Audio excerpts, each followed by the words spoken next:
Look, I'm not gonna hold you. Chance the Rapper is the comeback story of the year, without a doubt. Now, I know when you hear that, a lot of people are automatically gonna say, but what about the clips? They just dropped Let God Sort 'Em Out. It's without a doubt the best rap album of the year. They just reunited after 15 years. How could you say that Chance is the comeback story of the year? The comeback, right? Well, this is the reason why I say it. The last time we heard from the clips, they dropped Hell Has No Fury, right? Hell Hath No Fury. That was already considered a borderline classic of an album. So we knew all they had to do was get back together, especially with Pharrell, and they would at least give us a great album. Pusha was already giving us great work with his last two albums, right? So I didn't think personally that the clips could mess it up. They both were still active and rapping. So it was all about them just reuniting, getting in the studio and doing what they do. And without a doubt, they was going to give us a great album at the least. I never thought they would give us a bad album. But when it comes to Chance, the last time we saw him was 6 years ago, and it was a bad album. So when it comes to this album coming out, it was some anticipation, but a lot of people really didn't know what to expect because they were wondering, is he gonna give us the big day Chance or is he gonna give us Acid Rap or Coloring Book Chance? And I'm here to tell you, he didn't give us neither. He gave us Starline Chance, and I'm happy that he did. So let's talk about it. So I found out about Chance the Rapper during Acid Rap. I remember with all the hip hop and rap publications I was tapped into, he was definitely being talked about, and they were saying that he was the next Chicago rapper on the rise, right? So one thing they were talking about was his unique rapping ability. He was very poetic. He had his own style of singing, and he was a producer. So I remember I listened to Acid Rap, and I'm thinking, okay, we're going to get this street Chicago style of music, in that it was going to talk about drugs and everything like that. Although it did talk about drugs, the thing that caught me by surprise was how musical and soulful the album was. He had BJ the Chicago Kid on there, all type of vocalists, and just the sounds was very full and colorful. And I was like, wow, I didn't expect this. And as I think about it now, maybe that's what he feels when he's on acid. You know what I mean? But another thing that stood out to me was how well he could rap. Like, although it was a unique in his voice and tonality, he was rapping. So I was fully on board to see where this will go next. Now, mind you, a little bit after I was put on to Acid Rap, that's when everybody started talking about Coloring Book. And Color Book was much different than Acid Rap because got clean from taking drugs, and then he gave us life to the Lord, right? So he became a Christian. So now the Coloring Book has a whole new type of flavor to it. It's more faith based, and he's just really more inspirational, more positive, and it took off like wildfire when it dropped.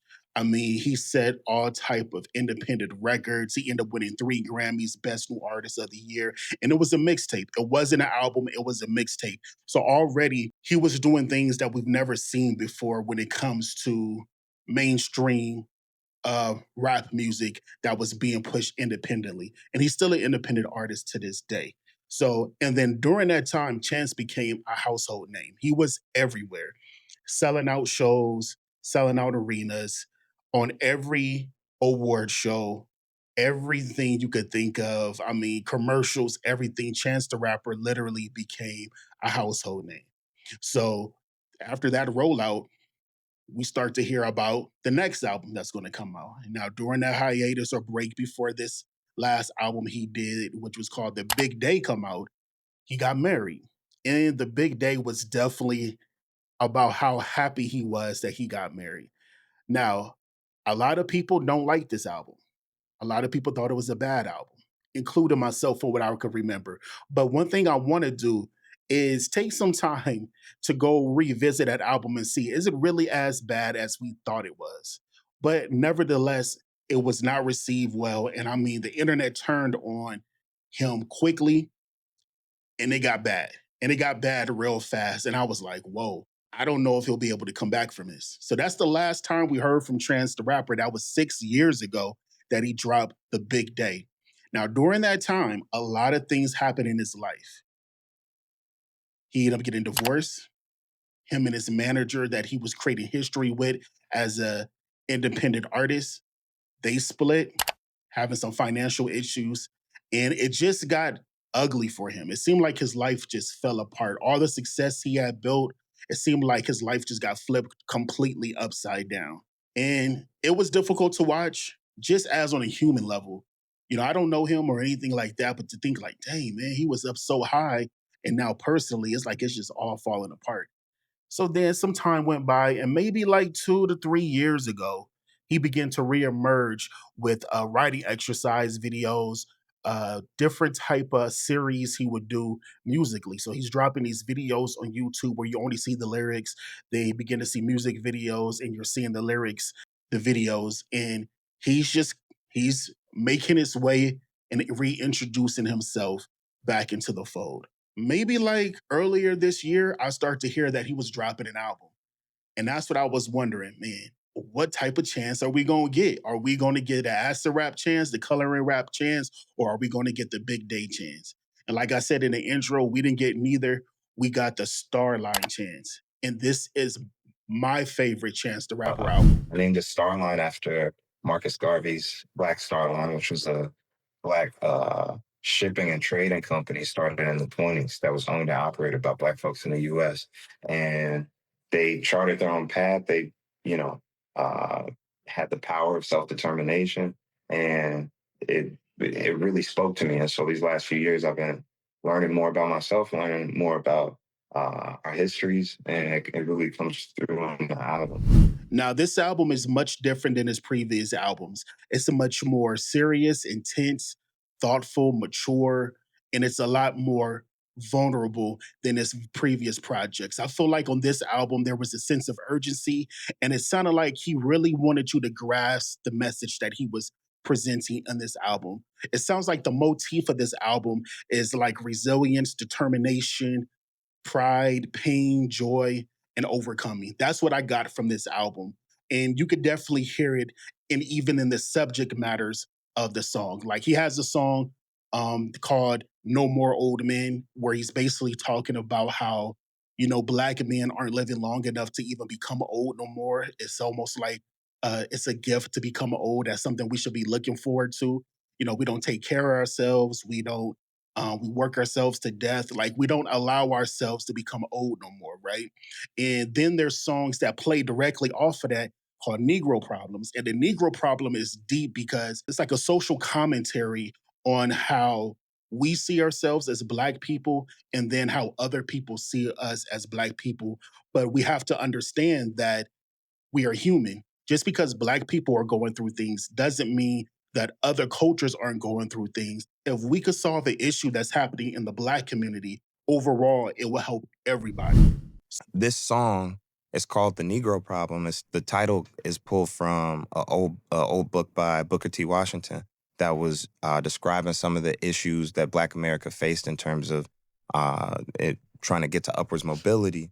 And so I mixed that book, which has its errors. Like, so I don't want anybody coming after me being like that book is blah blah blah. But like, it's a mixture of that and then this idea of intersectionality, which is that uh, a lot of the problems that we face can find like a general like meeting point of like if it like I could picture somebody who's not Black hearing this and being like, man, we all got problems at the hospital. Or like in the first verse, I talk more about the criminal justice system or just like the environment that Black folks was raised in or our relationship to violence that then, keeps this cycle of violence going, whether it's towards us or towards each other. Um, and and they might hear that and be like, man, I got problems with the police too. I got problems. And that's kind of the point. That's the idea behind intersectionality is like everything works on this scale of like the broker you are, the Blacker you are, the more otherized you are, the more different you are, you get these issues of society more up close and personal the further you go towards this intersection. And the idea of the hook, it says, my problem is your problem.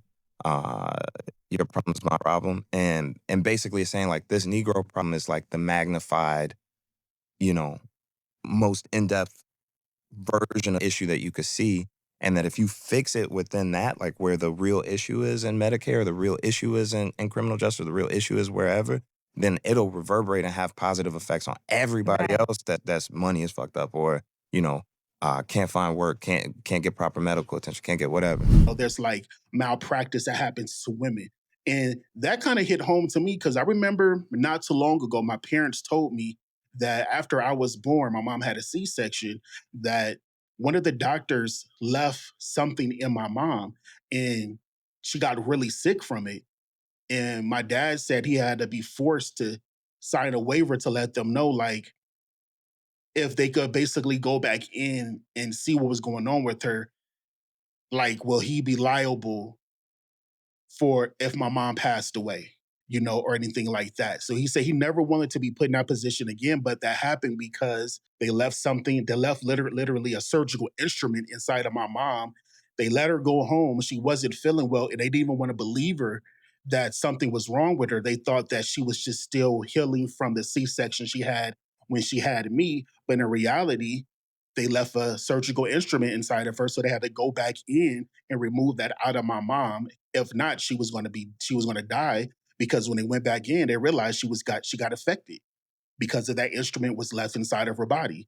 So when you hear stories about Black women having issues or complaining about how doctors aren't taking some of their pain or health conditions serious, I could personally tell you in my own life that I heard my mom tell me a story like that before. That was deep for him to talk about that. I do know that as Black people, we do have um, a kind of a crazy relationship with the doctor, you know what I mean? Or with the medical industry in general because of the history of things that they've done to us as far as being experiments or being like lab rats in a sense. So he touched on those different topics and everything like that. And then there's songs where he talks about the church, he talks about faith. And one thing I got from this album before I get into that is that this is a Black album. This is an unapologetically Black album. He's making it very clear that although that everybody can enjoy this album if they listen to it, but this is for Black people, and he wants others to know that this is what Black people go through, and this is the Black experience in not only in America but around the world. And in this album, he talks about faith. He talks about the church, and he has a song called "Letters." Now, when I heard this song, I'm not going to lie to you, it gave me chills. It gave me goosebumps for many reasons, and I'll get into those after I tell you about the song.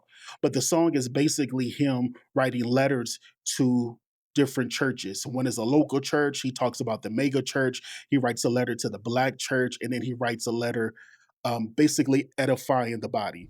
That And he's song was like something that I knew I needed to, like, if I'm talking about all these different aspects of my Black experience and what I see in the world and what I see wrong and what I see right and how I see myself, how could I not speak on the church? Right. And I got to speak on it at large and at small. So the first verse is about my own family church and just how I've watched my church, essentially wither because of certain politics, of certain, just how people treat each other. And I'm not trying to I ain't trying to put my church on blast. You know what I'm saying? But I have to come from the internal first before I could be talking about other people. Absolutely. So I talk about my church a little bit in the verse.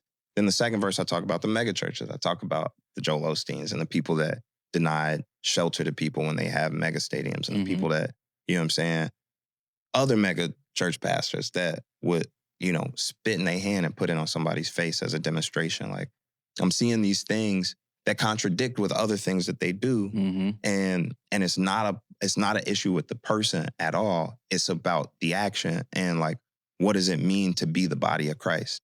So I'm examining that for those two verses. And then the third verse, I talk about the Black church and talk about the things that we've seen happen. We know that they bombed 4 little girls in a church. We know that just as recently, a couple of years ago, a man walked into a church in Buffalo and killed these innocent 9 people that's praying.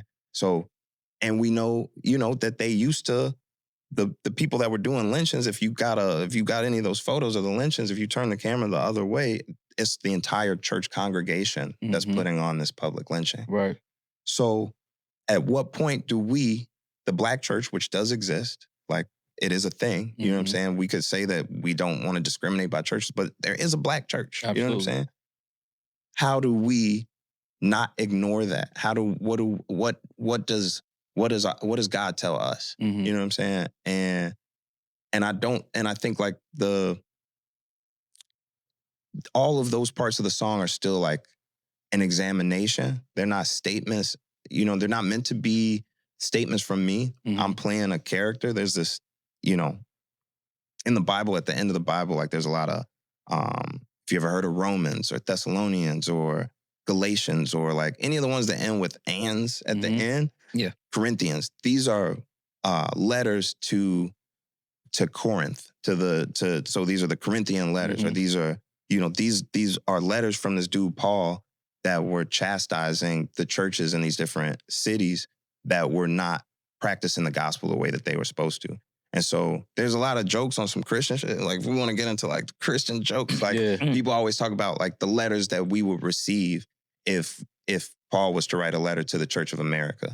Like if this was America's in the Bible, that whole thing would be a scathing letter. So it's like, I write those 3 verses from that perspective. And then the last one, I just kind of examine what it means to be the body of Christ. And so.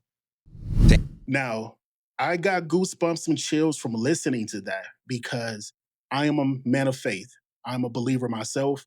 In my family history, I have 3 uncles who are pastors. They have their own churches. My family grew up in church my entire life. And those verses are almost identical to the conversations that me and my older sister would have about our faith, about being Black in America, about being a Black Christian, about the church, about Christian organizations or imperialistic white evangelical type of industries or establishments that try to forcing their interpretation of scripture in the Bible on people. And me and my sister just have these type of talks all the time. And when I heard the song, I was just like, wow. Not only lyrically is it amazing, but musically, it has this jazz-like feel to it. It's jazz and it's like in the middle of like riffs and you're hearing horns and singers and you hear the upright bass and it's giving you a feel of a sense of urgency. Like this is necessary. You have to hear this. And you feel that intensity and the rage that you feel in those verses. And then it reaches the climax of when he's singing and he's talking about, the body. So this song really just blew me away, and and it showed me how much Chance has grown as a writer. Started to focus on words with this project, and that came from film. Like I took a step back a little bit after The Big Day came out to be like, okay, let me like think about how I want to be presented, because I didn't feel a lot of autonomy or control when it came to promoting and like putting out The Big Day how I wanted to. And that's for a multitude of reasons, but I would say my first creative endeavor going back into like being like, all right, I want to present stuff to the world came from me like learning about cameras and stuff. And so I made this song only out of necessity called The Heart and the Tongue, where I spent all this time watching video essays, you know what I'm saying, learning lighting, learning framing, composition, like learning what I wanted to do. And then I realized I don't got no actors or no movie to make. So, you know what I'm saying? All I could do is make a music video. But damn, I need to make a song to do that. So I storyboarded this thing in my mind where I wanted to make a video where the artist, which is me, obviously, is not the subject of the video, but the song is the subject of the video. So that's where I came up with that idea doing the text. And once I did it once, which, The Heart and the Tongue is some of my hardest raps. Once I did that and saw how people were able to understand some of the, some of the things that I'm saying and where I was coming from, I was like, oh, this is going to be my visual language. No pun intended. Like, this is going to be the way that I converse with people. And it also made me have to care even more about the words. I always cared about words. I always cared about what is the best word I could use, even when it comes to, you know, the and or, you know what I'm saying? Like I'm trying to figure out what's the best way I could say this. Can I fit in a literary reference? Like there's Edgar Allan Poe, Shakespeare, Langston Hughes, Erykah Badu. Like there's so many great poets and writers. You know what I'm saying? The Negro Problem is from Booker T. Washington. Like For sure. there's so many different. um the letters from Chance is a reference to Paul's letters in the Bible. So I'm pulling from all these different words that meant something to me at some point on paper, and trying to like reconfigure them to tell the story that I'm trying to tell. And like that's my favorite thing is wordplay. Is like taking some words and reconfiguring them till they paint this beautiful story. And I And that's more than anything why I love this album. This album sounds like growth. That's the best way I could put it. If you're a Chance the Rapper fan, when you hear this album, you will understand what I mean by that. This album sounds like getting better. It feels like it. You know, Chance production style comes from the tree of Kanye. So you could definitely hear the Kanye influence. And I'm not talking about like this version of Kanye. I'm talking about like, you know, the college dropout, late registration, graduation Kanye. You could definitely hear those influences there, but also in this album, you can hear how Chance is basically carving out his own lane and style, even though he's a branch from the Kanye production style, um, from the production family tree. And that's what I appreciate. I appreciate the fact that Chance took a risk on this album, that he's being unapologetic in this album, and he's being vulnerable. And I'm a person that loves lyrics first when I listen to music. I definitely love the beat and the production of it, but I'm a lyrics first type of person. I'm a person that loves to think when I'm listening to music. This album just checked all the boxes for me, lyrically, production wise, content wise. Like I said, I feel this album is a little bit bloated, maybe 3 to 4 songs too much. If you would have took out 3 to 4 songs, I feel like it could be a classic. But nevertheless, this is a great album. And with that being said, I just want to take a moment, man. Like whenever I hear an artist that I really like take a risk and then they're vulnerable in it, I just like to thank them.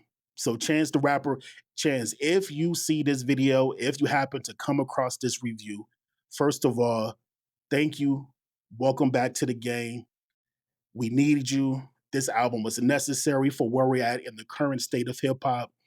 Also, sidebar, quick little side quest. If you do see this, please send your boy some vinyl. You know what I mean? I don't know if Starline is going to be put on vinyl, but if it is, please shoot me some vinyl. I would love the vinyl of your previous projects. If you do it, I'm definitely going to make a video on it. I really appreciate this album. I appreciate the maturity of it. I appreciate the vulnerability that you definitely put out there. And I appreciate the message of it, of just being resilient and overcoming the darkest times in your life. You could definitely hear it. You could definitely feel it. And I'm looking forward to seeing what you put out next. So, man, thank you. Welcome back to the game for reals, Chance. But look, y'all, I just definitely want to make a video about this album because this album is dope. If you haven't heard it, I recommend you listen to it. If you're a Chance fan, I know you loving it. If you're a hip hop fan, a hip hop head, I think you will love this album as well. Please give it a chance. And when you hear it, let me know in the comments what you think of the album, what you rate it. Do you feel it's one of the top 5 albums of the year? And what are your favorite songs from the album? So, with that being said, y'all, thank y'all so much for tuning in to this episode of I Like What I Like album reviews. This is your boy Raynell Jamal. Hit me up on all my socials. Please like, comment, share, and subscribe to the channel. I'll see you on the next one. Peace and blessings.